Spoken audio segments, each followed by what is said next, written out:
What's up, watchers, and welcome back to my Andaron Saga Let's Play. I'm KillSwitch360. I hope you're having a good day. And if you're not, maybe this video can help. Today, we're taking on Chapter 2X, Anvik's Forest.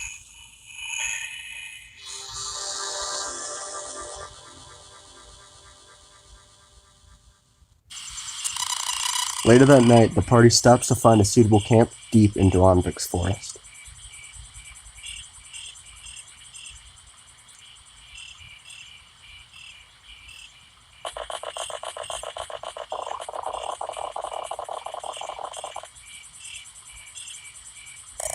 This looks like a good defensible clearing. We'll set up camp here for the night. I think we should march past this forest. I don't want to spend even one night here. There's no reason to worry. Centaurs are glory hunters. They won't attack random travelers needlessly. My house has no quarrel with them, not that I know of. They'll leave us alone. So you claim, that doesn't give me any comfort. Centaurs are a bunch of brutes. They're all mindless animals.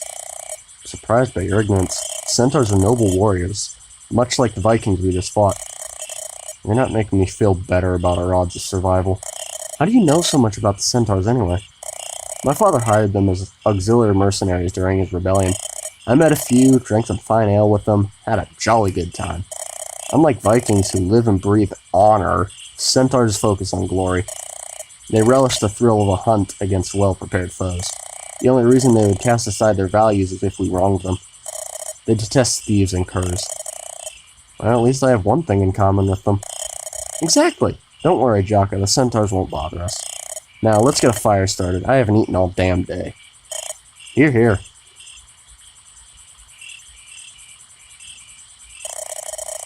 I'm hot on the trail. Sir Alan must be in this direction. And here are some suspicious-looking campsites. Who is this person? Aha! I've caught you! Your dark deeds are over. Prepare yourself to face this expert's wrath, evildoer. Who are you, little girl?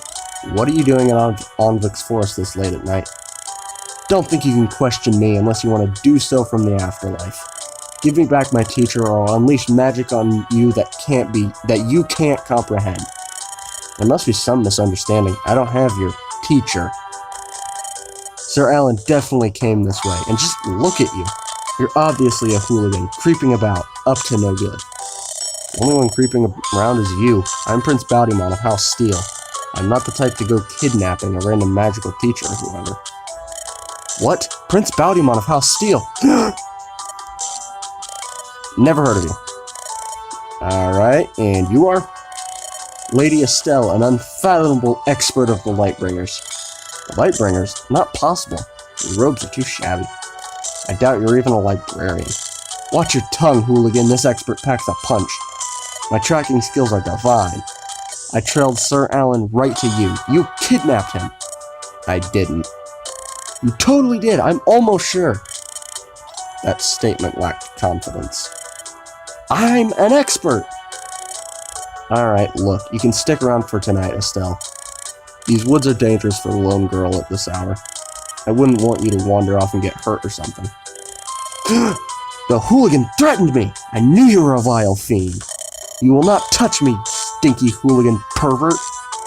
Just search the camp for Alan. When you don't find him, stay here. You can camp with Lilinette for now. Lady Lilinette, the famous playwright? Oh my gosh, I'm such a big fan.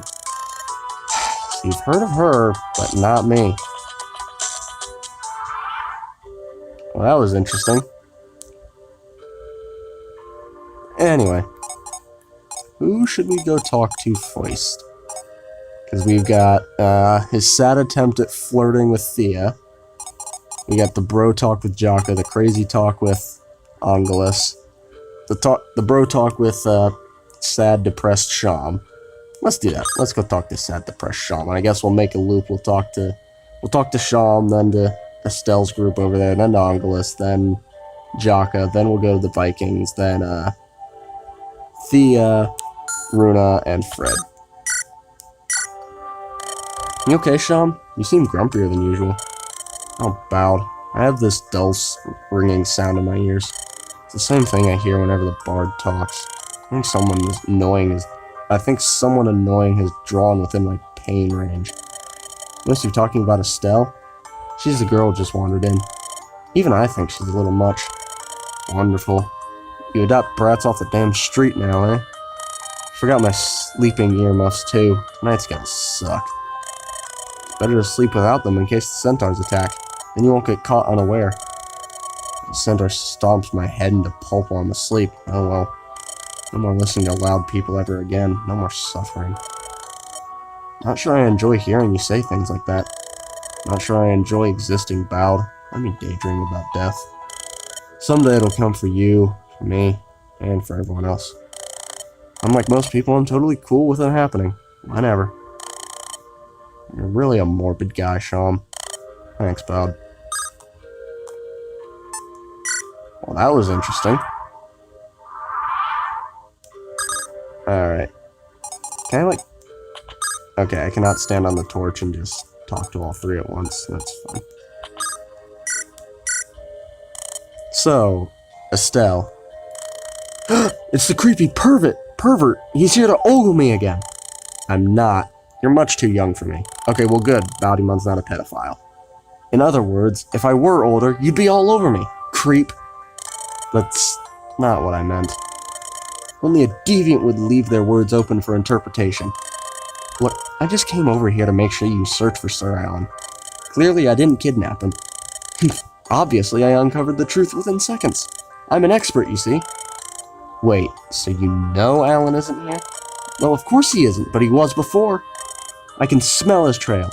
Like, with your nose? Exactly, I have a walrus's nose. I can track anyone, anywhere. I don't think walruses are known for their sense of smell. Of course, you wouldn't think that. You're not an expert like I am. My head hurts. Imagine how Sir Alan's head felt when you tortured him, you deviant. This must be how Shom feels every time he talks to others. Especially annoying people. Well, isn't this a fun start? We've got Shom saying he wants to die, and then Estelle wanting to be so right that she just changes everything on a whim.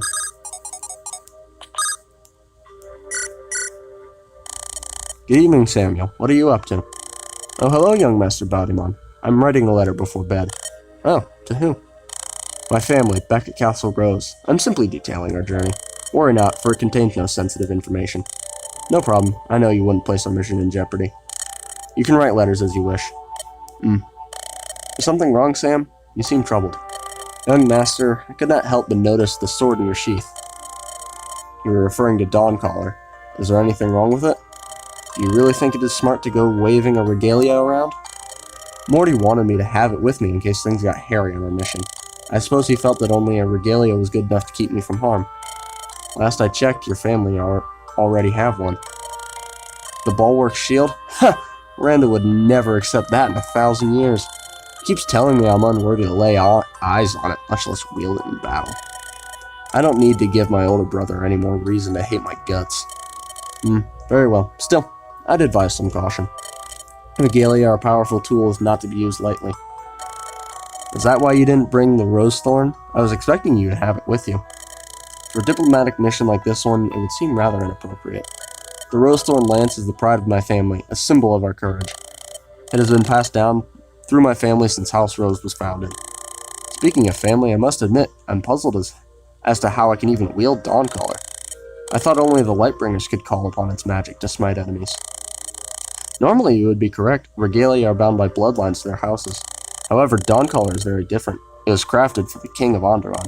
It would appear that when your father slew the former king, Dawncaller became his. By proxy, your family can wield it as well. You're telling me that the Regalia knows who the rightful king of Andaron is? Can a sword really do that? The Regalia were crafted by the first Lightbringers 1,000 years ago. They are truly powerful, tools beyond our understanding. That's why I advise caution. We are wielding the weapons of the enemy. House Lightbringer is gone, Sam. They are no longer our enemies. You'd be a fool to think everyone sees it that way. Okay, once again, mentoring thing. Oh, we got the Vikings talking. Something smells good. Oh ho, are you hungry, Bjarki? I've made a stew big enough to feed the whole camp. Even so, I bet you could eat the whole pot by yourself. Good food. The foreigners won't understand. Their tongues are weak. Warriors require hearty meals, more blood, more muscles. Simple truth.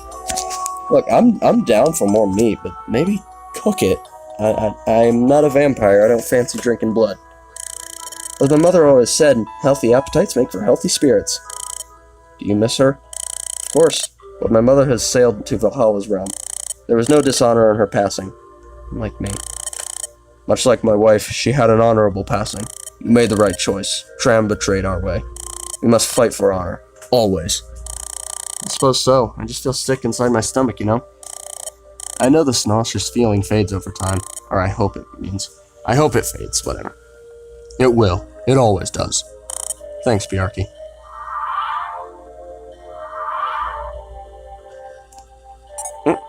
There we go. Go talk to Lilinette. Hello, Lilinette. What are you up to? Oh, Sir Bountyman, you won't believe this. I just got my first ever piece of fan mail. Pardon? Fan mail, you know, from all the plays I've written. Some playwrights become so popular their admirers send them letters. Today, I finally received my very first parcel from an admirer. Hey, that's great. What did they say? His name is Sir Hubert of the Galliant. He's a rich noble from Speargarden. He's seen all of my plays 10 times and tells me he's my biggest fan. Why, he's even gotten a tattoo of me on his arm. Isn't that just delightful? It sounds a little odd. Do fans usually do that sort of thing? Of course, all the best playwrights have obsessives chasing them. You're not truly a master of the arts until a fan pursues you in earnest. Oh, I can't wait to meet him someday. Sir Hubert must be incredibly handsome. Well, if you insist, just be careful. There are some serious weirdos out there. You worry too much, Prince Bountyman. Someday I pray Sir Hubert will sweep me off my feet.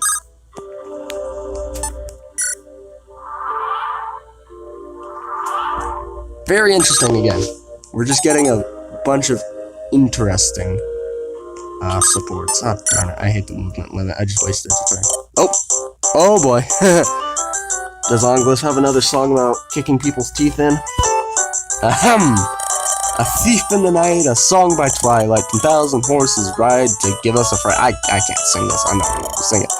Man and the beast, they charge from the east. They bite out our eyes and our organs they feast. Oh, by the 9 divines. What is that awful noise? It's a bard singing again. Someone give me a sword. I need to stab my ears.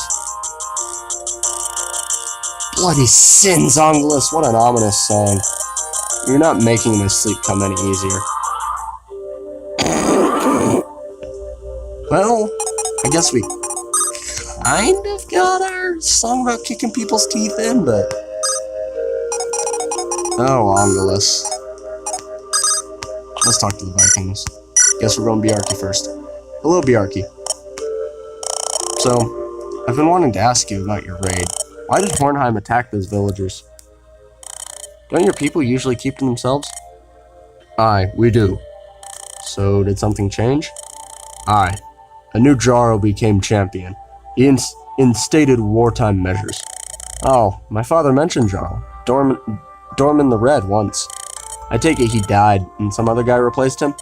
Aye, Dormund felled the Trionar, the Thunderwalker. He killed Dormund in combat, then he changed the laws. Vikings don't rule by bloodline. I've always found that idea confusing. If you keep slaying your leaders, you'll eventually run out of heads. It is our way of life. Foreigners lack eyes. You're an icebreaker, right? Do all Vikings clan use combat to select their leaders? Only icebreakers do. Skadi and Berserk do not. Skadi is a spiritual clan. They have no Jarl, only a head shaman. Berserk rules via bloodline, much like you foreigners. Oh, okay, so maybe those shamans we fought in Chapter 2 were from Skadi. I've heard bits and pieces about you Vikings from my royal retainers, but not enough. It appears my knowledge was sorely lacking. I always assumed your people were all the same, though admitting so embarrasses me. We have our ways, you foreigners have yours. That is the cycle of life. Huh. Oh, okay, we get to do double talk, that's nice. Hello, Berit. Oh, something smells spicy. What are you cooking? Hello, Sir Bountyman. I'm making onion soup. It's a traditional Hornheim recipe. How would you like to be my taste tester? That sounds wonderful. Just let me lean over. What do you think? Pretty good, right?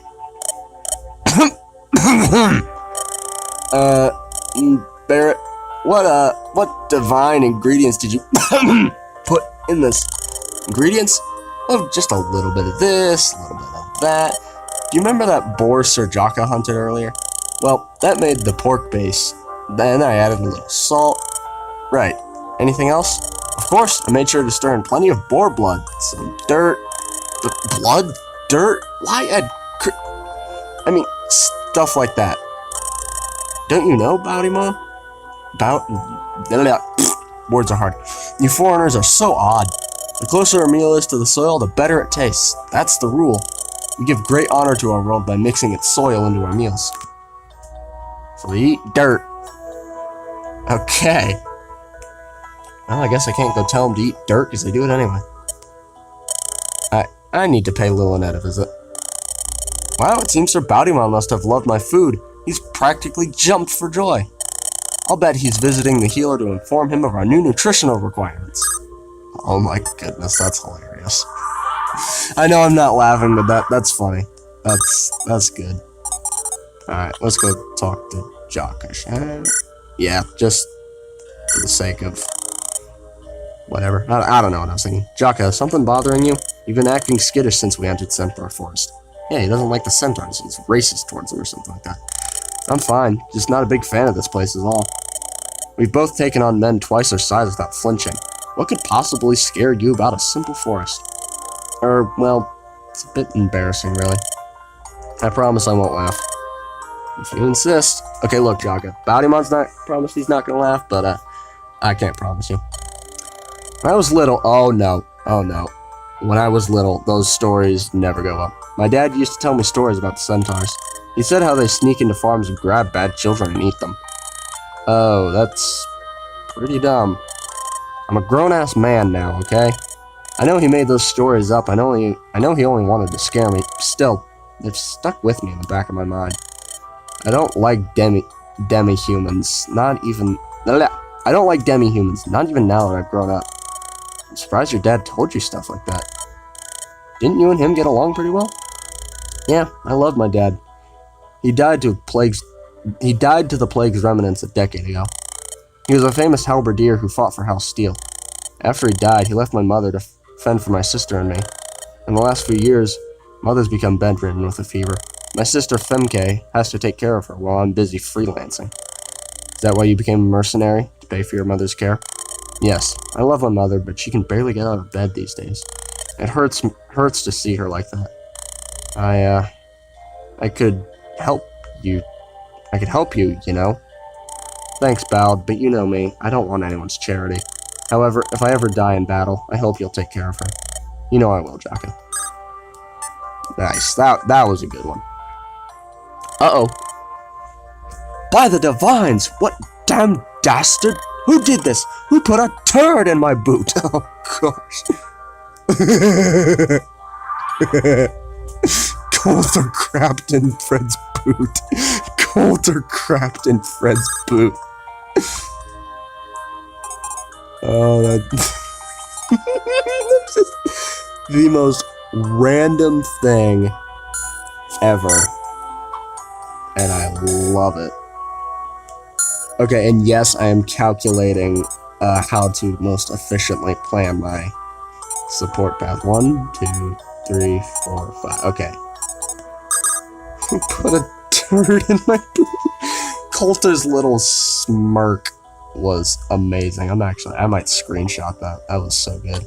Just a smirk. I'm just gonna keep the smirk and use that when I'm messaging friends and just use that. That's hilarious. Hey Thea, how are you holding up? Are you growing accustomed to travel? What is that supposed to mean? Come again? Why are you asking me that? That ridiculous question. Sorry, I figured since you never left home, travel might be difficult on you. Some people quickly grow homesick. Others become lost by the new surroundings. Oh, I assumed you were hitting on me again. I wasn't. Good. I'm like half your age. I hate when older men chase me. Are you 12? You look awfully mature for a 12-year-old. Of course I'm not 12. Why would you even ask that? Because I'm only 24. I'm not some old man. What? You're not in your 30s? No, gosh, no. Do I look that old to you? I'm the same age as Coulter, for heaven's sake. Oh, well, good luck once you reach your 30s, then. If you look like this now, I'd hate to see you as an old man. If you weren't Coulter's sister, I might slap some sense into you. Now you're talking my language. What? What? Or like, it's like, what? What? There we go, that's better. Okay, oh, we got another thing. Hello there, you must be the new girl, Estelle. Welcome to Second Prince Baudimon's company. I can't believe I'm meeting Lady Lilinette of House Rose. You must be at least half as pretty as I always imagined. Thank you, I suppose? Is it true that you wrote Dawn's Light while visiting a Lightbringer shrine? Oh yes, my grampy Words are hard, guys. It's a skill issue, I know. Oh yes, my grampy took me to one a few years ago. While I was there, I had a vision of Lady Dawn. I felt the need to spread her light to the masses. Well, I don't want to brag, but I'm a Lightbringer expert. I noticed some flaws in the play and intend to have you fix them. Flaws? But it's a work of fiction. It's not based on true events. Let's talk about the lead actress, Lady Giselle. She's terrible. Why did you make her hair white? It should be brown, like mine. Whatever you do mean, Estelle. Whatever you do... Wow. I can't talk. Whatever you do mean, Estelle. Lightbringers have white hair. That's not true. I'm an expert of the Lightbringers, you know. And look at my hair. It's brown. Plus, my teacher, Sir An, is a bald man. He has no hair at all. And he's a real Lightbringer, too. Perhaps he used to have hair and it was white back then? That's nonsense. Bald people don't have colored hair. That's a fact. Anyway, the other issue, Giselle's appearance. She's much too pretty. You should recast an old actress with wrinkles to better mimic Lady Dawn. After all, she's the mother of light. She'd be super old if she was still alive today. But the story is about her childhood. Next, we have to talk about the magic you used on stage. Too cheap, too shoddy. Do you dare call that a display of authentic holy magic? Lightbringer magic is all but gone in the modern world. They did end up eradicated, after all.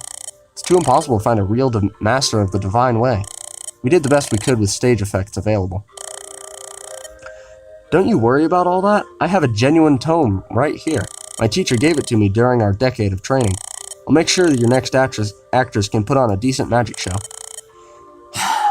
This is gonna be a long night. Oh boy. Talk to Runa. Runa, are you skinning a boar? Yes, sir, I am. I went on hunting with Mr. Jakka. He's really talented with a lance. I envy him. You do? But a bow is a more appropriate weapon for a young lady, like yourself. That's what Mother always says, but I don't really like using a bow. I'd much rather use a sword or spear or even a book of magic. Pew, pew, watch me shoot bad guys with fireballs, lightning, and wind blades. Then I can be a super cool sage, just like my father. Father, huh? You really think you can find him if you tag along? The world's a big place, kid. It's easy to lose somebody among the countless people out there. That's true. Even so, I'm sure I'll find my dad. How many men with blue hair can there be in Andaron? More than you might think. Did someone say blue hair? Oh my gosh, Angulus. Oh, if I had known Angulus was going to be the one saying that, I could have done it. Did someone say blue hair?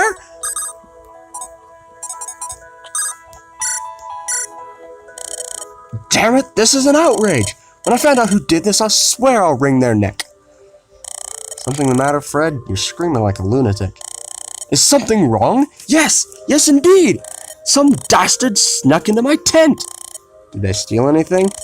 No, they didn't. And how do you know? I'm a methodical man, one who values order. I have a specific system for storing my books. I order them name by name and by title. But lo and behold, some sneaky cur has rearranged my books without permission.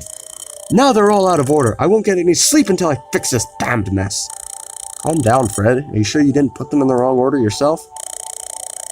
I've developed this system over many years. I know it inside and out. I would never make such a mistake. Oh, I can't fathom who would hold a grudge against you. You're such a friendly guy, after all. Thank you, Baudimon. I never expected such thoughtful words from you, of all people. Sure. Good luck with the books. Wait, he was being sarcastic again. I can never get a read on that man. I bet it was Coulter. Seeing how Coulter took a crap in his boot, wouldn't surprise me if he also rearranged his book. Oh, darn it. This forest! If this forest weren't here, we could end it now. But, I don't know, this is only a 25-minute video. It'll only be like 30 minutes long. Hey there, Angulus. How are you? Oh, good morning, Baudimon. I'm doing well, thank you. I'm just sitting and reading a scroll about King Catus? I don't know. Oh, the Lightbringer. I know you were not his fan, but his story was so interesting. Now that he's gone, his tale is such a dramatic and interesting read. Maybe Cathus? We're going with Cathus. Maybe Cathus was a nice guy, but he was an imbecile too. His laziness caused the Styxian plague's unconstrained spread. That's not wrong, but what else do you know about him? Well, not much, I guess. I just fought in the war. Didn't pay much attention to the political details. I see, and please allow me to regale you regarding his life. I think you'll find his legend more nonce than you recall. Alright, but can you spice it up a little? History is so boring. Can do! Ho-ho!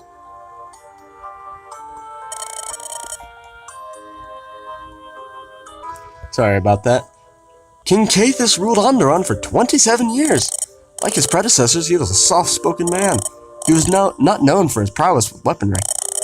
He wed Lady Iris of House Ring, but he wasn't faithful to her. Many scribes spoke of Cathus's love for palace courtesans. He spent a lot of time watching plays put on by Styxian dancers. Yeah, he was a womanizer, that guy. Worse than me. Ah, but Cathus was also talented in many ways. Did you know he enjoyed reading scrolls like me? Cathus was said to have read 1,000 novels. He also dabbled in just as many professions. Oh, professions? That's right, he was a capable dancer and pickpocket alike. He learned to blacksmith, brew potions, and write plays. Cathus? A pickpocket? A blacksmith? But he was a king. Why even bother? You should know, Baudimon, a royal life is often dull. They tend to not have many friends or confidants. Cathus stayed cooped up in the castle and became bored. To have some fun, he would practice side professions. I had no idea. I just knew my father hated him. He was a lecherous and lazy king, but he was not evil. He simply did not have any interest in politics. It's sad. You and him might have been good friends. Perhaps, but I will never forgive him for the plague. His inaction killed too many of my friends. Well, I hope you learned some new facts about Cathus. People are not characters in a play, Baudimon. He wasn't a villain bent on genociding innocents. He was simply a flawed man. A sad story. Perhaps if he hadn't been a king but an ordinary noble, he might still be alive. I like to have seen that branch of history play out. Very interesting. Alright. Well, guys, this is a relatively shorter video. Let's wait here. That's the end. Gosh, I'm exhausted. It's shut-eye time. Jakka, will you take the first watch? Alright, fine. I probably won't get much sleep anyway. And that was Chapter 2X. Yes, support. Just the typical Andaron Saga gaiden chapter. Extra chapter, whatever you want to say for it. And just under 30 minutes. So, that was a nice quick one. Easy to record. I'll probably get this out. I don't know why I'm saying I'll get this out soon to you guys, because it's not like I'm posting this and then editing it later. But whatever, I hope you guys enjoyed. If you did, please like and subscribe. I'm only at 5. I'm trying to get to 10. I'm KillSwitch360, and I'll see you in the next one. Bye!